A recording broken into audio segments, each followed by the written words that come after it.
Hello, today we're going to cook this fantastic kala chole. Again, it's just black chole, but it's very famous in the north, very famous on the street side. To do this, I have an infusion ball. I've taken Khada Garam Masala, which means whole Garam Masala. I've got cinnamon sticks, black cardamom. I've got star anise. I've got some cloves. I have some green cardamom. And on this side, I have tea bags. So what we'll do is lock this. It's a big pressure cooker. I'm going to place this infusion ball somewhere in the middle. And I have these Kabuli Chana, which was soaked overnight. Here, I'm not giving any kind of ratios, proportions here. That's because I'm making really some large volume cooking. I'll be posting it along with the video for just 1 cup of this Kabuli Chana. So I ran this through 4 whistles. I did add some tej patta in this. I'm going to remove that out.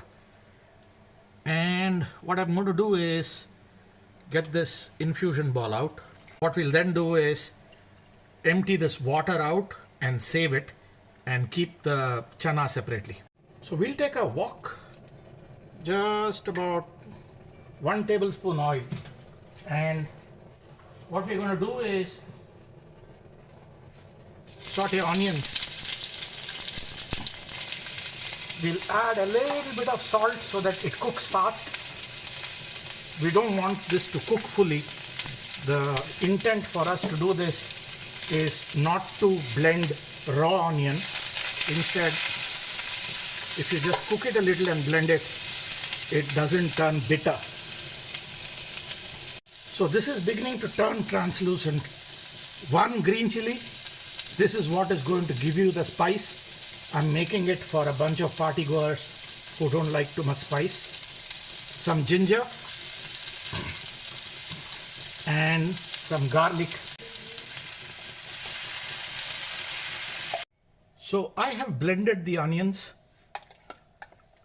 We are going to get this back to the wok. So what I did was I cooked this onions a little extra to lose the pink color that it had, because the whole idea of preparing this dish is to get a dark brown, closer to black kind of a color. So I've had this puree of tomato. I'm going to add this to this wok and allow it to cook for at least 3-4 minutes. I gave the tomatoes a good 5 minutes. Now is the time we add some spice to it. I have with me tumeric powder. I'm going to add some tumeric powder to this. We'll add some Kashmiri red chili powder, roasted cumin along with mango powder. I'll add that.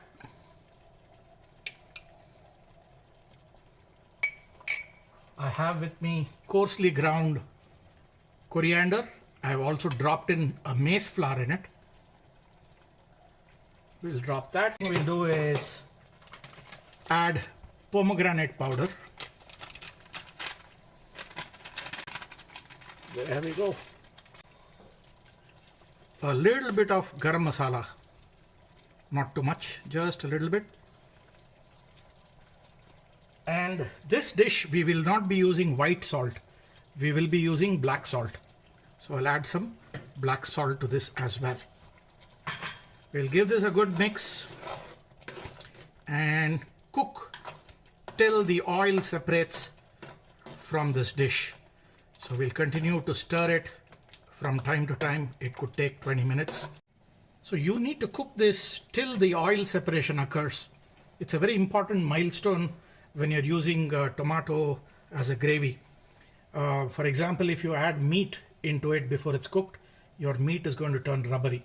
So it's very important that you reach this milestone. At this point, I have with me some of the chickpea that I have mashed. I'm going to add the mashed chickpea. This is just to give it some body, which is just not the gravy that we have prepared. So the body will contain some of the mashed chickpea. You remember I said we should save this water. I'm going to only use half the water. Do taste this water. Sometimes if you have used a lot of garam masala, it can be a little bitter. You don't want that. We'll give this a gentle mix. If we need now, we can add the water to it, but you can see how it's beginning to take the dark brown color.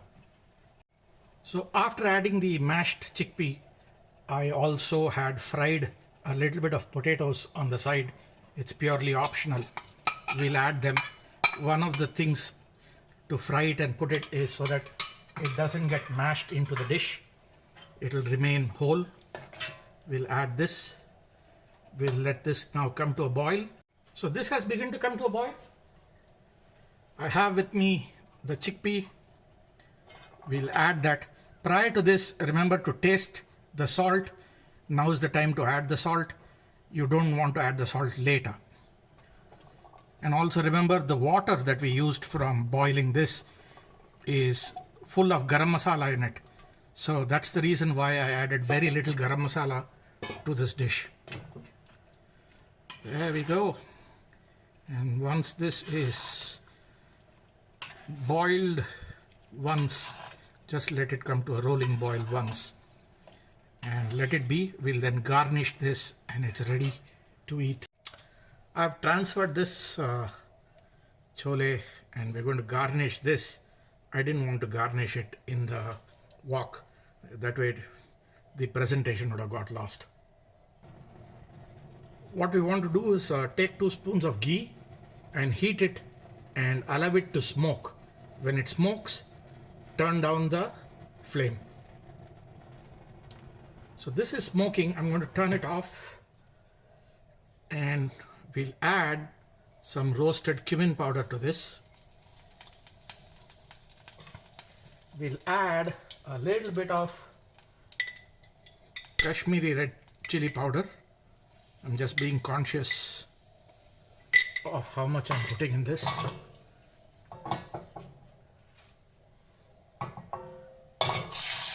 I've got slit green chili which I've de-seeded. I don't want this to get spicy. And I have these ginger Julien. We'll allow all of this to sit. And lastly, we'll add some kasturi methi or dry fenugreek leaves. We are done with that. We'll bring the chole back here and run the garnish on top. I'm going to move the garnish a little bit, spread it.